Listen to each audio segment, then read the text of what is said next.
Ей нужно, чтобы этот день повторялся.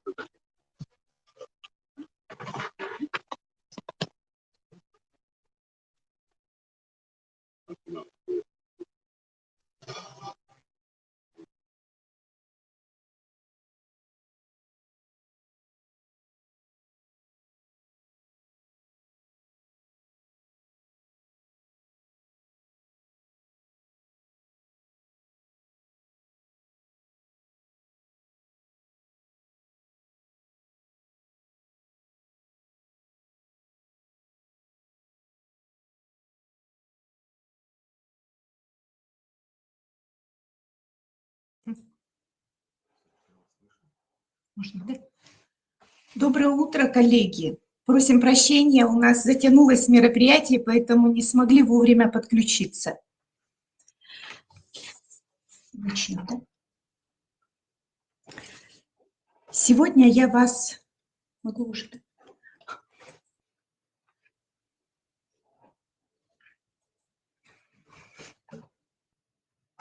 Так, куда переключаем-то? Доброе утро, коллеги. Сегодня я познакомлю вас с темой «Современная коми-художественная литература. Библиогид, лекция, презентация». Меня зовут Казаринова Вера Николаевна, главный библиотекарь отдела краеведческой и национальной литературы.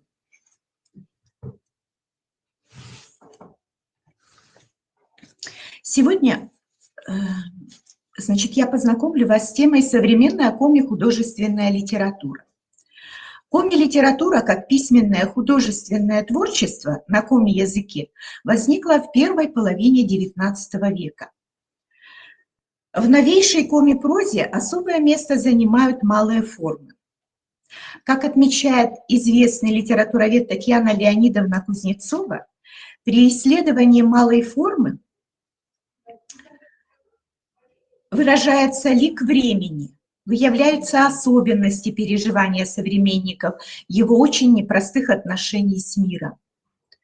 Вопросы развития малых форм новейшей коми-прозы рассматривали в своих работах исследователи Ольга Васильевна Кознырева, Вера Алексеевна Латышева, Валентина Александровна Лимерова, Галина Константиновна Лисовская.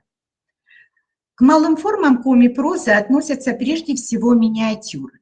В большинстве своем отрывочные заметки, замечания, записки. Малые формы встречаются в творчестве коми-писателей Александра Ульянова, Ивана Белых, Александры Мишариной, народного писателя Василия Ладыгина и других.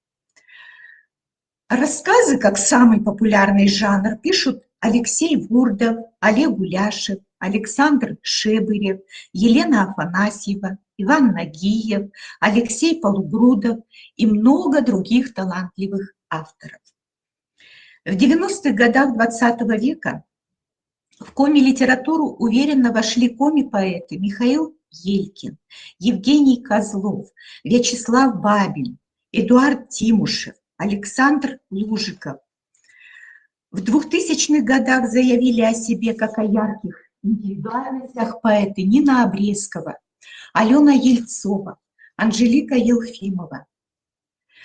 По последним данным на декабрь 2019 года на учете в Союзе писателей Республики Коми состояло 56 членов Союза писателей России, половина из которых пишут на коми-языке. Многие из них имеют награды и поощрения, звания лауреатов различных номинаций и премий. На сегодняшний день у нас 14 народных писателей и поэтов Республики Коми.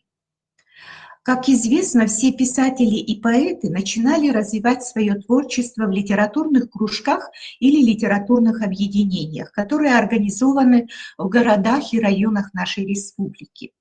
Это Укамелька в Эжвинском районе, Сполохи в Воркуте, Северная Лира в Усинске, Ухтинское литобъединение, литературный клуб «Логорифм» при юношеской библиотеке, литературная студия «Белая птица» в селе Визинга, литературный клуб «Факел» в селе Усть-Цильма, литературное объединение Сыктывдинского района «Вдохновение» и «Стих и я. Все они ведут плодотворную работу с начинающими авторами и выпускают сборники. У Камелька, Сполохи, Северная лира, Перекличка, Перекаты, Белый бор и так далее. Все эти русскоязычные сборники вам хорошо известны, поэтому отдельно на них я останавливаться не буду. Тем более тема у нас сегодня коми-литература. Моя цель сегодня познакомить вас с творчеством молодых авторов, которые пишут на коми-языке, и именно с теми, кто не вошел в двухтомник, новый двухтомник писателей коми. Надо отметить, что большую помощь начинающим авторам оказывают семинары, которые организует Союз писателей Республики Коми. Занятия с одаренными студентами проводятся в педагогическом колледже имени Куратова, в университете имени Петерима Сорокина, в гимназии искусств при главе Республики Коми. Вот в этом году сотрудники Национальной библиотеки и ученые Института языка, литературы и истории Коми-научного центра завершили работу над созданием нового двухтомного библиографического словаря писателей Коми. Он стал намного солиднее, пополнился новыми именами молодых авторов. За последние 7 лет ряды Союза писателей Республики Коми пополнили молодые, перспективные, подающие большие надежды: Любовь Ануфриева, Ольга Баженова, Алена Старцева, Надежда Павлова, Алена Шумусова и другие. Все они пишут на коми-языке. Несколько слов скажу о некоторых литературных сборниках на коми-языке, которые популяризируют творчество начинающих авторов. Это сборник рассказов и стихов Медведча Муслу «Первая любовь», который подготовила известная поэтесса Анжелика Елфимова. Кассетный поэтический сборник Муслу «Любовь», который состоит из 3 небольших книг Татьяны Кирпиченко, Алены Старцевой и Татьяны Шаховой. Сборник молодых авторов Тильгун, Колокольчик, альманах Тильганкад, Время звучать представляет творчество учащихся гимназии искусств при главе Республики Коми. Сюда вошли малые формы прозы и поэзии на коми и русском языках. В этом году фонд нашей библиотеки пополнился новым сборником на коми-языке «Вым» «Сила». С ним более подробно я сегодня вас хочу познакомить. Он издан в Сыктывкаре в Коми республиканской типографии, состоит из 349 страниц. Составители книги Олег Иванович Уляшев и Елена Ивановна Волуженя. В сборник вошли 7 авторов Усть-Куломского района, 2 из которых, Олег Уляшев и Александр Шепырев, являются членами Союза писателей Республики Коми. Я остановлюсь на творчестве 5 начинающих авторов, чьи произведения вошли в этот сборник. Начну с того, что в сборнике 7 авторов. Если 7 авторов, то и состоит сборник из 7 разделов. Творчество каждого автора представлено в соответствующем разделе под своим названием. Например, есть раздел, который назван «Из камень». Там представлено творчество Александра Шебырева. А раздел «Кырт» «Железо» представляет творчество Олега Уляшева. Итак, начну представление сборника «Вым» с творчества Ксении Кармановой. О ней можно посмотреть в первом разделе под названием «Би» – «Огонь». Родилась Ксения в 1987 году в селе Помостино Усть-Куломского района. Окончила местную школу, живет и работает в родном селе. Стихи начала писать еще в школе. Публиковалась на страницах газеты «Елыга», теперь это журнал. В 2006 году Ксения Карманова заняла первое место в конкурсе «Хочу стать журналистом». Она говорит о себе так: «Люблю писать на философские темы, о жизни, о смерти. Только в стихах могу полностью выразить свои чувства. Люблю слушать рок-музыку, которая меня иногда вдохновляет на новые стихи». Стихи Ксении Кармановой были напечатаны в сборнике Пелезнича Певсты «Среди васильков». Книга была издана в 2010 году на коми и венгерском языках. Пишет Ксения стихи и прозу, публикуется в журнале «Войву Кочу» «Северная звезда». За последние 5 лет на его страницах выходили ее стихотворные циклы под названиями «Шуда Нюмен Асыл Испанще», «Утро начинается с улыбки», «Мука дмуа ветлым бырще», «После странствий на другие земли», «Кар, город», «Мевек на Витчища, Мейлоктан», «Я все еще жду, что вернешься», «Мыдар берегас, на том берегу», «Корка миян косты щуйщас лынь», «Когда-то между нами вкрадется тишина», «Кырт челемад не коронпыр», «Никогда не войти в черствое сердце», «Щизим пыш», простите, «Щизим кыш», «7 кругов», «Мека цымын тылыщ», «Только месяц со мной» и много других. В 2017 году в журнале «Войву в кучу» номере 6 Ксения Карманова опубликовала письмо, в котором она пишет, что перерыв в ее творчестве произошел не случайно. За этот период она пересмотрела свои взгляды на мир и нашла перемены к лучшему. В Союзе писателей Республики Коми ей предложили издать авторскую книгу, но она отказалась, потому что не захотела включать в этот сборник свои ранние стихи.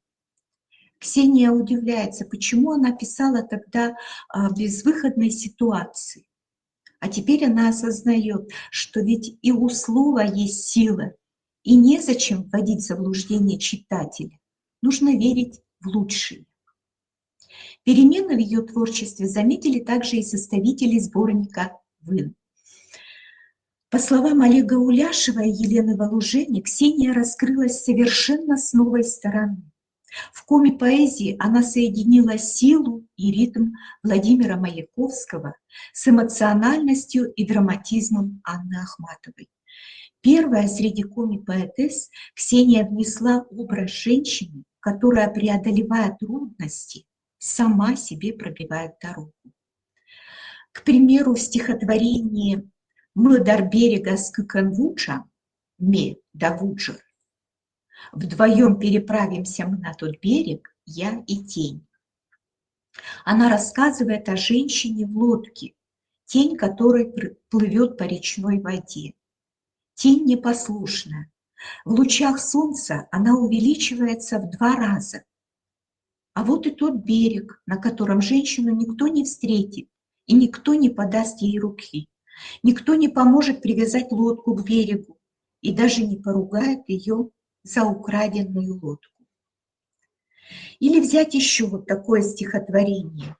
«Шуа бурмыщуломыткырт» говорит: «Хорошо, что у тебя сердце железное, ты никогда не плачешь». А ведь мужчина не знает, сколько слез женщина выплакала. Наконец она излечилась от него и уже не задыхается при его виде. И как бы он ни старался, эта рана теперь быстро заживет.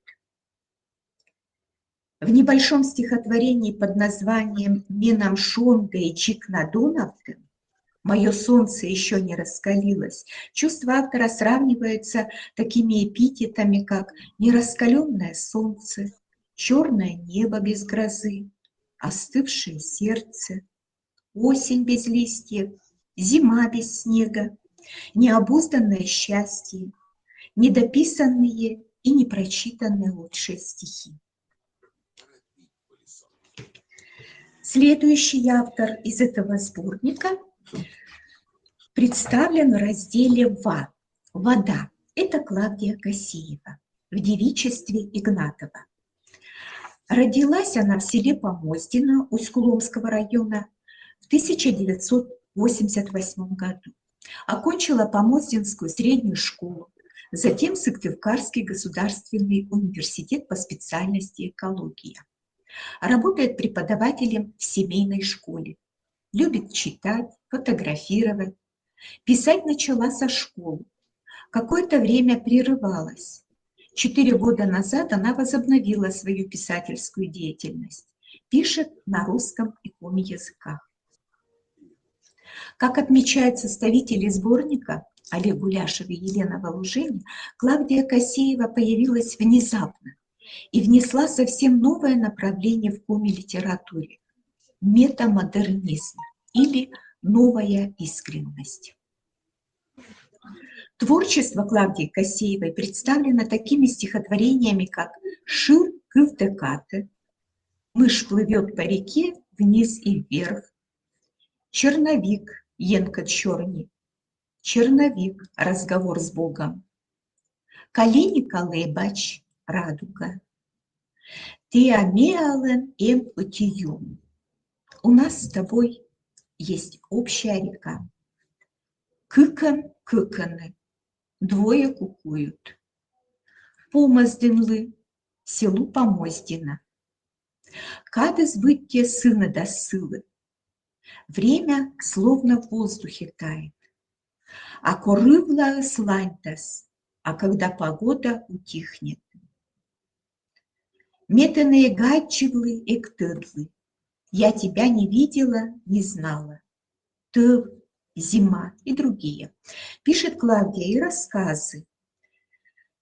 Ярго исподкадас, молния рассечет. Вещт кужа вещт, рассказ с четверть аршина.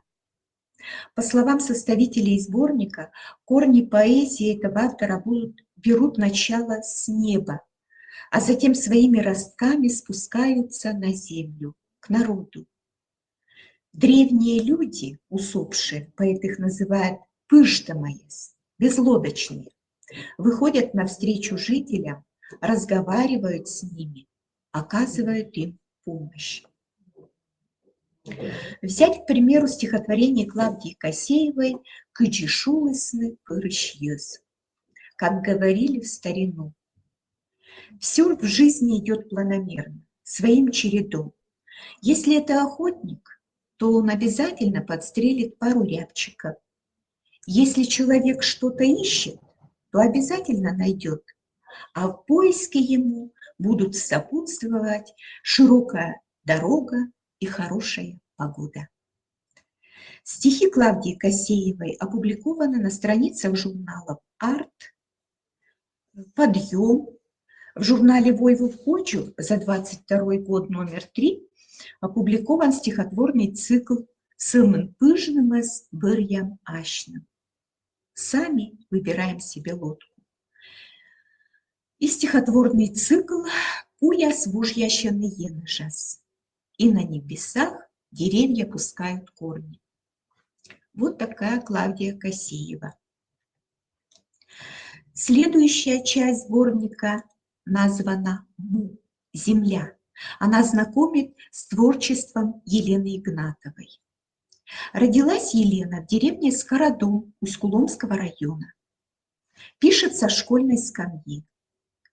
Публиковалась на страницах газеты «Ленин тует», сейчас это «Пармагор».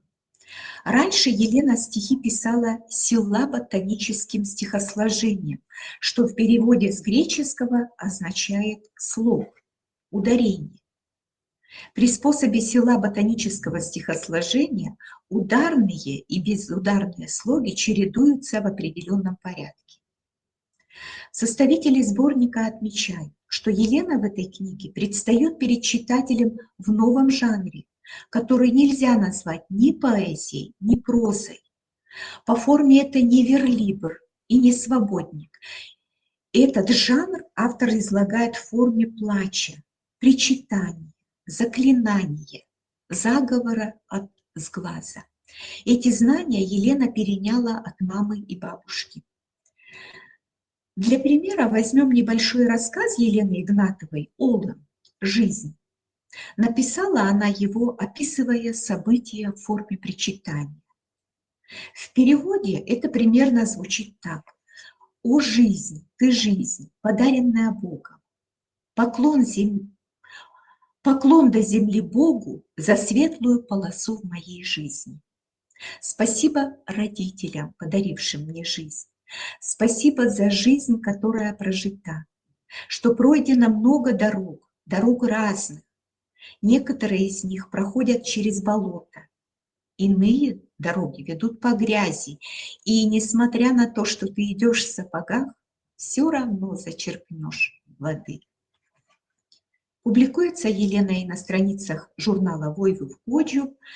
В 22 году, в этом году, в номере 6, были напечатаны ее рассказы под общим названием «Аслан лувши писташонцы», «Своим дыханием согрею». В этот цикл вошли в основном те же рассказы и стихи, которые включены в сборнике «Вина». Следующий раздел «Ру. Туман». И в этом разделе представлено творчество Анастасии Кошлиц в девичестве Кутькина. Анастасия Анатольевна родилась в 1987 году в селе Помостино.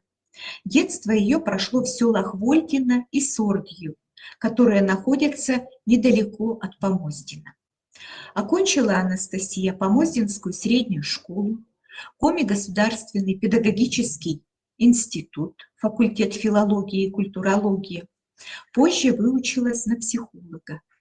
Работала в психологическо-педагогическом центре, затем в семейной школе преобразования. Живет в Сыктывкаре, воспитывает с мужем 3 детей. Пишет на коми и русском языках для детей и взрослых. Любит писать заметки о детях и излечивающие сказки для взрослых. В журнале «Войву в Коджу» публикуется впервые в 22 году за номером 2. В сборник «Вин» включены ее стихотворения «Щелемва» «Сердечная вода», «Турун пин улыган» «Когда живешь в траве», «Ишень» «Окно», «Паны дощем» «Встреча» и другие стихи, а также рассказ «Вылькирка» «Новый дом». Остановлюсь на стихотворении Анастасии Кошлиц «Туй. Дорога». Небольшое стихотворение охватывает жизненный период главной героини. Оно построено на психологической основе. Вот женщина идет по дороге пока еще с маленьким сыном на руках. Уговаривает его не плакать. Сын хочет спать, трет глазки. Мама говорит, что скоро они будут дома. И далее уже мать говорит подросшему сыну: «Пришел день, я тебя больше не буду держать на руках. Ты вырос, окреп. Дальше тебе нужно идти самому. Сделаем в доме уборку, поставим забор возле дома. Трава тут высокая, густая». Далее смотрим раздел под названием «Пу.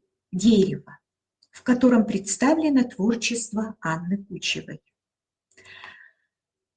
Родом Анна из села Маюлкино. Своими произведениями автор сохраняет традиции коми-народа, выявляет тайное и скрытое от людских глаз. В разделе «Пу» включены стихи Анны Кучевой «Куч, орел», «Ыджидмам елыш» о бабушке, «Батлы бырдам», «Плач об отце», «Сымыныти», «Единственный» и другие, а также небольшие рассказы и повесть. Повесть Шевачума «Колдунья» была опубликована также в журнале «Войву в Коджу». По форме эта повесть написана как сказка для детей, но в то же время эта повесть не для детей и вовсе не сказка. Скорее всего, это произведение смахивает на магический реализм и посвящается не просто взрослому читателю, а тем, кто хорошо знает мифологию, фольклор и древние традиции. Автор, опираясь на минимализм, раскрывает внутренние переживания и мысли человека, рассказывает о его жизни. И на этом авторе я закончу знакомство со сборником «Вы». Дальше я хотела бы остановиться и познакомить вас с автором Анастасия Сухоева. Она уже, конечно, широко известна читателям, любит писать для детей и о детях. Анастасия родилась в 1982 году в селе Шошка Сагдыгинского района. После школы окончила педколледж номер 1 имени Куратова, затем филиал Московской финансово-юридической академии в городе Кирове. По профессии она юрист, живет в Сыктывкаре. Стихи начала писать еще в детстве. Когда родились свои дети, стала писать еще и сказки. По словам Анастасии, взгляд у ребенка на мир намного шире, чистый, как вода в ручье, быстрый и вездесущий. А я хочу остановиться на рассказе Анастасии Сухоевой, который был напечатан в 2017 году в номере 11 в журнале «Войву в Кочу». Это ее был первый рассказ для взрослых на коми языке. «Лестук ясыщ вурем эшкин». Одеяло, сшитое из лоскутков. Главные герои в этом рассказе – бабушка и ее внучка Валюша. Когда-то пожилая женщина шила одеяло из разноцветных лоскутов. Они яркие, темные, серые. Какой-то лоскуток взяли от платья, которое бабушка носила в молодости. Выступала в нем в клубе. А вот лоскуток от любимой дедушкиной рубашки. У каждого лоскутка своя история. Вот внучка Валя указала на лоскуток от красивого платка и просит рассказать бабушку историю об этом.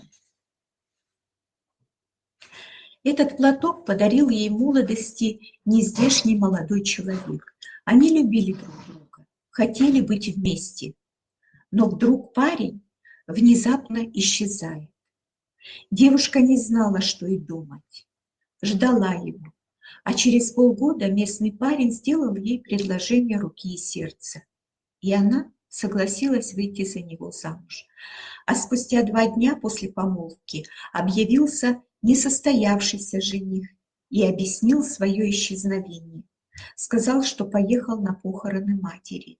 А потом и отец умер. И не на кого было оставить младших братьев и сестер. Девушка плакала, но решение свое не изменила и прожила счастливо жизнь с дедом Валей. Еще один интересный автор – Анжела Ильина. Родилась Анжела в селе Пожик Усть-Куломского района. Началась ее писательская деятельность после небольшого конкурса в школе. В 2004 году в республиканском конкурсе «Хочу быть журналистом» Анжела заняла 3-е место. Через год уже училась на курсах журналистов летнего университета и смогла занять 2-е место в литературном конкурсе «Лысос» «Зарубок», который организовала газета Усть-Куломского района «Пармагор» «Гулпарм». Ей по душе творчество народных писателей Республики Коми Нины Куратовой и Виктора Напалкова. Анжела Ильина пишет прозу и поэзию. Публиковалась на страницах газет «Елага», «Эхо» и «Пармагор», «Гулпарма». В журнале «Войву в Кочу» «Северная звезда» выходили ее стихи «Асы в нас выше не свощта», «Утром открою окно», «Вочалам ты катшом бичетчем», «Встретим с тобою зарю». Зарни лысва джирдалы асы. Утро сверкает золотой росой. Кищем ваты помнен сещакура. Разлитую воду не собрать. Кыпыт гажес леджис зумы двужьес. Веселый праздник стал традиционным. Лыньте письма джорма мам. Читает письмо посидевшая мать. Лебаны, лебаны, лебаны. Летят, летят, летят. Нимало с медводжа пожик щит. Пусть и дальше живет село Пожик и другие. А сегодня я хочу остановиться на ее рассказе Анжелы Ильиной «Бурвылы Лача» с верой в хорошее. Этот рассказ был опубликован в журнале «Войну в почву» еще в 2009 году, в номере 3. Главные герои Лиза и Леша выросли в одном селе. Леша и не догадывался, что Лиза его любит. После армии он женился на Веронике. Брат Лизы Иван был на их свадьбе свидетелем, а Лиза, конечно, на свадьбу не пошла. Немного позже брат догадался, что сестра Лиза влюблена в его друга. Свадьба любимого отняла у Лизы надежду. У молодой семьи родился сын Игорек. А через какое-то время жена Леши пристрастилась к алкоголю. Лизе можно было бы вернуть свою любовь, ведь она была свободна. Но она не захотела строить свое счастье на несчастье любимого человека. Лиза верит, что будет еще счастлива, ведь у нее есть родители, есть брат. Живет она в родном селе, говорит на родном языке, да и профессия ей по сердцу. Анжела Ильина продолжает писать. С ее последними публикациями можно познакомиться в журнале «Войну в почву» 2018 года номер 10, 2020 номер 2. В этих номерах опубликованы ее рассказы на коми-языке о любви и женском счастье, о сельской жизни и бытовые рассказы. Ну и несколько слов я хочу сказать об Алене Мальцевой. Горшенева. Родилась она в деревне Юг-Тыдор, живет в деревне Кырныша Усть-Куломского района. Стихи пишет с 15 лет. Публиковалась почти во всех комязычных периодических изданиях. Несколько стихотворений были опубликованы в сборнике Метенерадийта «Я люблю тебя». В альманах вошли стихотворения, рассказы, зарисовки. Выходил он в Сыктывкаре в 2002 году в издательстве «Криро» и ПК по материалам конкурса Метенерадийта «Я люблю тебя», который организовала газета «Елыга». В 2006 году у Алены Мальцевой был издан сборник «Щелем Джин. Половина сердца» в составе кассетного сборника «Шудвойт.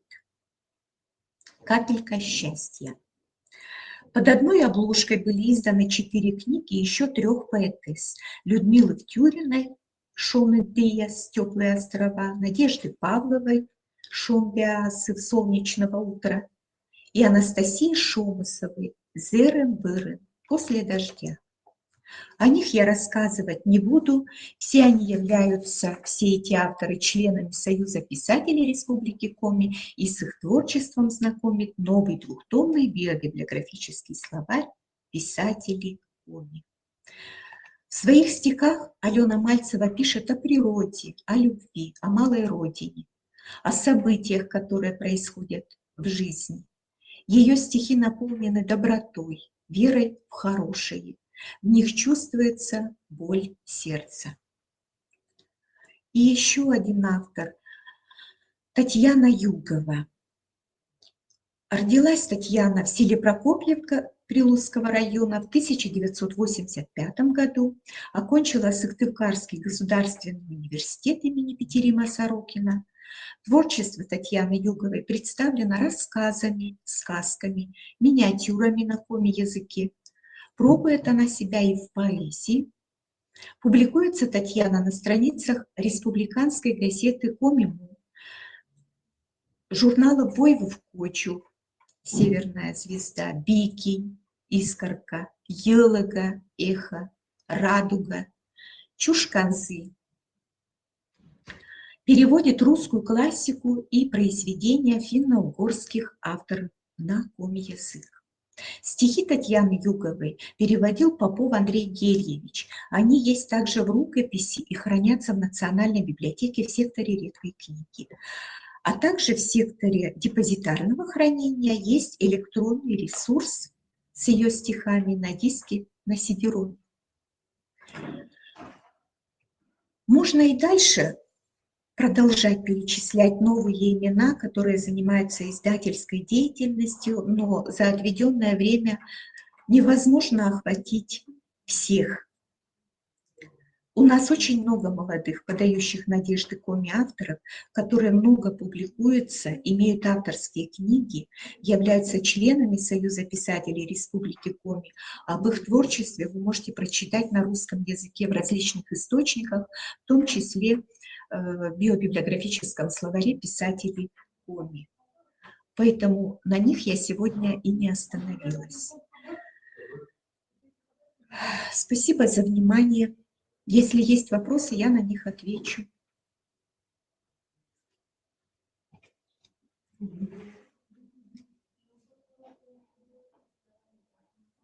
Всё. Всё. Так, флешку могу утащить, да?